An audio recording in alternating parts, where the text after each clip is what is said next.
jamaah, alhamdulillah. Alhamdulillahirabbil alamin. Kembali lagi di Islami Twindah. Sekarang kita lanjutkan lagi. Kita akan membacakan pertanyaan-pertanyaan masuk yang ada di sosial media Islami Twindah. Langsung aja kita masuk ke pertanyaan pertama. Yang pertama dari Instagram dari @irna_viseba. Assalamualaikum Ustadz. Bagaimana cara kita supaya bisa memaafkan orang yang sudah memfitnah kita? Terlebih fitnah yang terjadi menyebabkan kita dipandang buruk oleh orang-orang. Nah ini Ustadz Abi Maki mohon izin tafadhol dijawab. Iya, bismillahirrahmanirrahim, izin. Ya. Subhanallah, tidak ada yang paling menyakitkan ketika ada fitnah yang masuk di dalam diri kita, ya. Maka usikum wa iyaya nafsi bitaqwallah. Yang harus dilakukan seperti apa ketika menghadapkan ini? Maka dalam firman Allah Subhanahu wa taala tadi Ustadz Bani, Ustadz Nur Maulana juga mengatakan yang pertama itu wal kadhiminal ghaidh, tahan amarah, wal afina anin nas, tolong maafkan. Yang ketiga ini paling sulit, wallahu yuhibbul muhsinin. Artinya apa? Santaikan, serahkan pada Allah Subhanahu wa taala karena Allah yang akan mengatur skenario terindah untuk membersihkan Anda walaupun perlu waktu lama. Tapi pastikan, pastikan keindahan yang akan didapatkan, kesuksesan yang akan didapatkan setelah Anda plong memaafkan itu.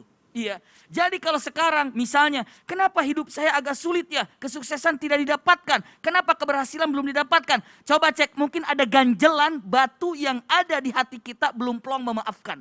Jadi istilahnya setelah memaafkan, tunggu kesuksesan akan didatangkan. Insya Allah, contohnya misalnya nggak usah jauh siapa di antara kita, misalnya di sini merasakan punten, kebaikan setelah mendapatkan ganjelan daripada rasa sakit hati. Setelah memaafkan, kita nama dunia akhirat menjulang tinggi. Wallahu a'lam. Terima kasih banyak Abi atas penjelasannya, Masya Allah. Kita lanjut lagi ke pertanyaan yang berikutnya. Masih dari Instagram, dari @anggun_nirsyid.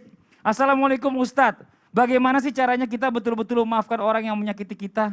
Mesti dia tidak minta maaf. Tapi kalau lagi butuh, minta tolongin ke kita juga nih ibaratnya gitu. Ustadz Bani mohon izin, silakan dijawab. Masya Allah. Dulu pernah juga ketika terjadi hadis ifki, prahara rumah tangga Rasulullah SAW, ada orang-orang yang selama ini disuplai oleh Abu Bakar ikutan ngomporin juga tuh. Sampai Abu Bakar sebagai manusia biasa, sewot juga dong, kesel juga. Besok-besok gak kita kasih lagi deh, dia begitu.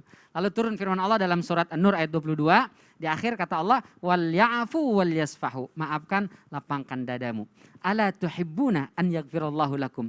Mungkin kau tidak dapat minta maaf dari dia nggak ngomong, nggak apa, dia terrepotin. Tapi tidakkah kau ingin mendapatkan ampunan dari Allah Subhanahu Wa Taala? Masya Allah tadi disampaikan oleh guru-guru kita, dengan memberi maaf kita akan menjadi mulia, diangkat derajat kita di dunia sebelum diangkat derajat kita di akhirat kelak. Maka nggak ada urusan, mau dia minta maaf mau enggak, lapangkan hati kita karena yang kita kejar adalah ampunannya Allah Subhanahu Wa Taala. Masya Allah, jazakallah khairan kasiran. Kita lanjut lagi ke pertanyaan yang berikutnya nih. Dari Instagram @farida8780. Assalamualaikum Pak Ustadz, bagaimana caranya menghadapi seorang yang selalu menyakiti hatiku? Melanggar janji, mengkhianati cinta, dan sayangku padanya. Aku tipe yang sulit untuk memaafkan, butuh waktu bertahun-tahun atau mungkin untuk selamanya. Ini masalah percintaan nih, ya kan? Ustadz Maulana deh, Ustadz Maulana mohon izin ya. Sebenarnya kalau masalah percintaan ada yang seperti ini, cara menghadapi orang yang sudah menyakiti kita, hilangkan semua pikiran buruk. Udah, jangan habiskan pikiran kita, waktu kita untuk memikirkan sesuatu, padahal masih ada masa depan yang lebih terang untuk ke depannya. Kemudian kita tidak terfokus pada keburukannya. Tapi ingat kebaikannya. Satu keburukannya, pasti masih banyak kebaikannya dia. Sekali lagi, masih banyak. Jangan gara-gara keburukan satu menyebabkan kita menutup kebaikan yang lebih banyak. Maaf ya, banyak anak-anak marah sama mamanya. Betul. Gara-gara satu kali permintaannya tidak dikasih. Iya. Kemudian dia tinggalkan rumahnya, dia pergi menginap di rumah temannya.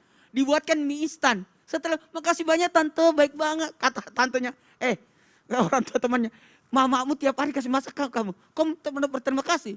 Baru sadar kan seperti itu. Ini kayak kadang-kadang terjadi. Berlapang dada untuk memaafkan mereka. Dan sekali lagi, maafkan dia bisa jadi dia lagi hilap dan sebagainya. Yang paling banyak kau sudah doakan. Mungkin kalau dia ngambil, anggaplah itu bukan jodoh kita lah. Betul. Anggap itu bukan jodoh kita. Terima kasih banyak Ustadz Maulana atas penjelasannya. Kalau gitu langsung aja kita masuk ke part favorit nih ya, buat semuanya juga jamaah Islami Tinda yang ada di rumah adalah part berdoa bersama. Di mana insya Allah kemungkinan diijabah doa kita ini sangat besar oleh Allah Subhanahu Wa Taala karena diaminkan oleh seluruh Indonesia. Dipimpin guru kita Ustadz Abi Maki. Tafadhol Ustadz. Bismillahirrahmanirrahim. Allahu akbar, Allahu akbar, Allahu akbar. Allahumma ahyina bil iman wa amitna bil iman wa akhrijna min hadhihi dunya ma'al iman. Ya Allah, hadiahkanlah kepada kami keimanan yang sempurna dengan disempurnakan akhlak-akhlak yang kami miliki. Ya Allah, ya Rahman, ya Rahim, hadiahkan kepada kami keimanan yang dapat mendampingi kami setiap nafas kami dan setiap langkah kami. Dengan keimanan ini Engkau pun hadiahkan kepada kami memiliki sifat untuk memudahkan diri kami, memaafkan dan minta maaf kepada siapapun yang telah menyakiti kami dan kepada siapapun yang telah kami sakiti. Ya Rahmanu ya Rahim, ya Azizu ya Ghaffar, ya Dzal Quwwatil Matin. Wafatkan kami pula dengan membawa keimanan. Hadiahkan kepada kami perjumpaan kami denganmu ya Rahman dan perjumpaan dengan baginda Muhammad Rasulullah sallallahu alaihi wasallam. Namun bagaimana mungkin kami bisa berjumpa denganmu dan bersama baginda Rasulullah sallallahu alaihi wasallam tanpa membawa keimanan dan tanpa memiliki sifat minta maaf dan memaafkan. Ya Rahmanu ya Rahim, siapapun yang mengaminkan doa ini, siapapun yang mengaminkan doa ini, angkat derajatnya dunia dan di akhirat. Siapapun yang mengaminkan doa ini apabila saat ini dalam keadaan sakit, sembuhkan ya Rahman. Siapapun yang mengaminkan doa ini apabila saat ini sedang memiliki hajat, cita-cita, keinginan, kabulkan semua hajat serta cita-cita dan keinginannya. Rabbana zalamna anfusana wa illam taghfir lana wa tarhamna lanakunanna minal khasirin. Rabbana atina fid dunya hasanatan wa fil akhirati hasanatan wa qina adzabannar. Subhana rabbika rabbil izzati amma yasifun wa salamun alal mursalin walhamdulillahi rabbil alamin. Amin, amin ya rabbal alamin. Masya Allah, alhamdulillah, demikianlah perjumpaan kita hari ini. Semoga bermanfaat. Sekali lagi mohon maaf atas segala kekurangan. Wabillahi taufiq wal hidayah. Wassalamualaikum warahmatullahi wabarakatuh. Waalaikumsalam warahmatullahi wabarakatuh. Sesungguhnya Allah ini menjadikan manusia ini untuk merasakan sakit, bahkan hingga bertahun-tahun agar mendapatkan yang namanya kebaikan. Kebaikan apa sih sebenarnya yang dapat dari sakit? Bukannya sakit itu malah justru kadang-kadang buat sebagian orang malah memperburuk keadaan. Sakit adalah qadarullah. Yang dikatakan bahwasanya ada manusia yang sakit, ada yang sehat. Yang dimengerti dan dipahami oleh hamba, yang dijalani setiap hambanya Allah adalah mereka yang dimana menerima akan qadarullah. Bagi orang yang sakit jangan putus asa, berusaha terus karena tidak ada sakit yang tidak ada obatnya. Dan ketika kita sakit kita jangan sampai mencela. Kalau kita sedang sakit menggerutu, tapi sabar. Semua datang dari Allah, ketakutan, kurang harta, baik gempa bumi, tanah longsor, Allah patahkan lempengan bumi, terjadi tsunami di mana-mana. Itu sakit juga datang dari Allah.